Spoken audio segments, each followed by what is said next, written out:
Sai manganade sude amani hakaere kagatogi Sahabat, renungan kita hari Minggu ini diambil dari 1 Samuel 8 ayat 4-11.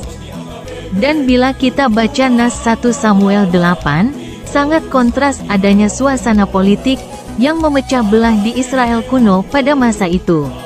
Bangsa Israel melalui para tetua, memohon kepada Tuhan agar mereka diberikan seorang raja yang akan memimpin bangsa mereka. Permintaan mereka itu pun sudah dan sedang dikerjakan oleh Tuhan, dan untuk sementara waktu sebelum raja itu ada, maka Tuhanlah yang bertindak sebagai raja atas mereka. Namun, umat Israel menolak dengan tegas rencana Allah itu, dan lebih memilih untuk menentukan masa depan mereka menurut ukuran mereka dan bukan menurut ukuran Tuhan. Umat Israel tidak mau dipimpin oleh anak-anak Samuel yang hanya mengutamakan laba, melakukan suap, dan memutarbalikkan keadilan. Perilaku dan tindak tanduk anak-anak Samuel ini, mereka jadikan alasan kuat untuk mewujudkan keinginan mereka, yaitu menuntut adanya seorang raja yang memimpin mereka, sama seperti bangsa-bangsa di sekitar mereka. Selain peluang yang diciptakan oleh kekosongan kekuasaan sementara, Israel kuno juga mengalami kekacauan internal akibat persaingan koalisi dalam masyarakat kesukuan, berbuat menurut pandangan sendiri. Atas dasar itulah, umat Israel melalui para tetua mendesak Samuel, agar segera memberi mereka seorang raja untuk memerintah di Israel. Baca 1 Samuel 8 ayat 6. Bagi sebagian orang, monarki mungkin berarti sistem pemerintahan yang lebih dapat diandalkan dan memungkinkan adanya pemerintahan yang lebih adil daripada di bawah kepemimpinan anak-anak Samuel yang jahat. Atau ada kemungkinan bahwa para tetua mewakili segmen elit masyarakat Israel yang juga akan mendapatkan keuntungan besar di bawah kepemimpinan pemerintahan monarki. Sebab bagi mereka, memiliki seorang raja akan menciptakan kemungkinan keuntungan pribadi yang signifikan, sebuah masyarakat di mana kekuasaan dan sumber daya dikonsolidasikan di tangan segelintir orang. Dinamika permohonan umat Israel ini, ungkap kebenaran yang lebih dalam tentang sifat manusia yang cenderung mencari bentuk otoritas dan kendali yang nyata, bahkan dengan mengorbankan prinsip-prinsip spiritual. Bangsa Israel menginginkan adanya seorang raja seperti bangsa-bangsa di sekitarnya, yang dapat mereka lihat dan sentuh, serta yang dapat memimpin mereka berperang dan mengamankan area-area perbatasan mereka. Umat Israel mengira dengan memiliki seorang raja, kehidupan mereka kemudian akan jauh lebih baik. Masa depan mereka akan lebih terjamin. Mereka lupa bahwa yang menjamin mereka selama ini adalah Allah. Bangsa Israel gagal menyadari bahwa kekuatan dan keamanan sejati yang selama ini ada dan mereka peroleh, datangnya bukan dari para pemerintahan raja monarki atau penguasa dunia, melainkan dari Allah.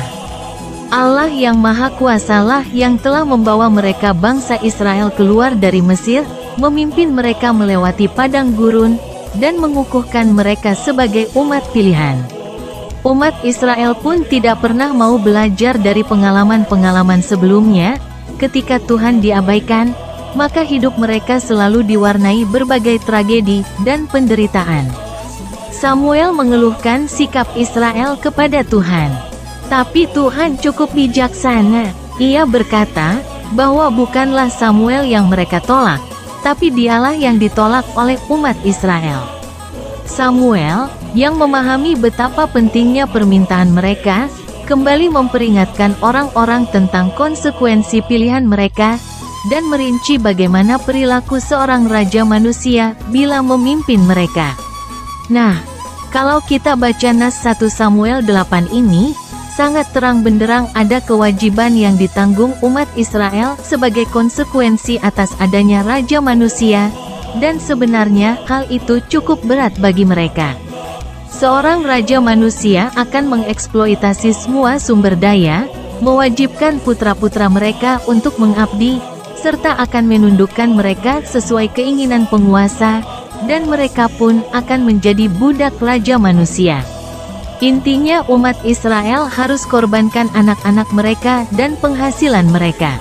Tapi demi hasrat dan keinginan mereka atas adanya kepemimpinan raja manusia ala monarki, mereka rela korbankan semua resiko itu. Inilah akibat dari pemaksaan kehendak, tidak peduli apakah orang lain, yakni jemaat, keluarga, anak-anak dirugikan atau tidak. Yang penting keinginan duniawi bangsa Israel tercapai secepatnya. Walau Samuel telah memperingatkan, rakyat tetap menuntut seorang raja. Mereka lebih menghargai kekuasaan dan prestise duniawi dibandingkan pemeliharaan ilahi yang telah menopang mereka beberapa generasi. Dari nas 1 Samuel 8 ayat 4 sampai dengan 11 ini, jelas dan dalam kontras yang tajam terlihat antara posisi bangsa Israel yang tampaknya bersatu, dan atas adanya tanggapan negatif yang jelas dari Samuel dan Allah. Umat yang tidak puas dengan kepemimpinan di bawah hakim yang ditunjuk oleh Tuhan, datang kepada Nabi Samuel dengan permintaan, "Tunjuklah bagi kami seorang raja untuk memerintah, seperti semua bangsa."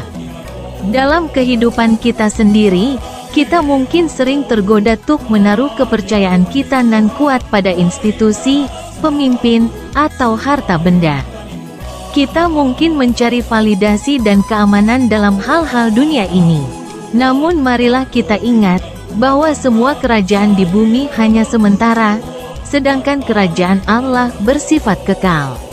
Mari kita mau dipimpin oleh pemimpin agung yang sesungguhnya, yakni Allah. Pemimpin yang selalu berjalan dalam kebenaran. Dan saat meminta atau ajukan permohonan kepada Allah, jangan layaknya seperti mengatur, bahkan memaksa Allah untuk segera melakukan apa yang kita inginkan.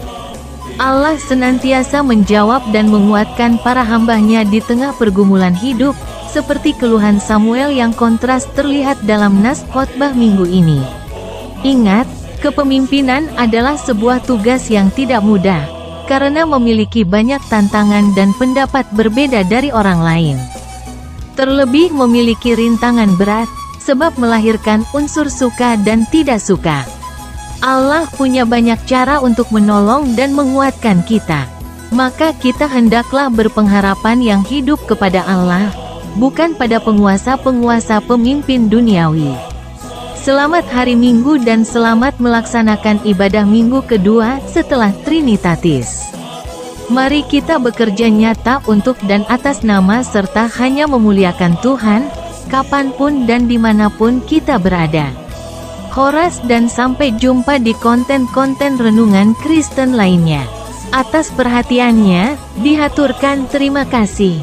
Tuhan Yesus memberkati.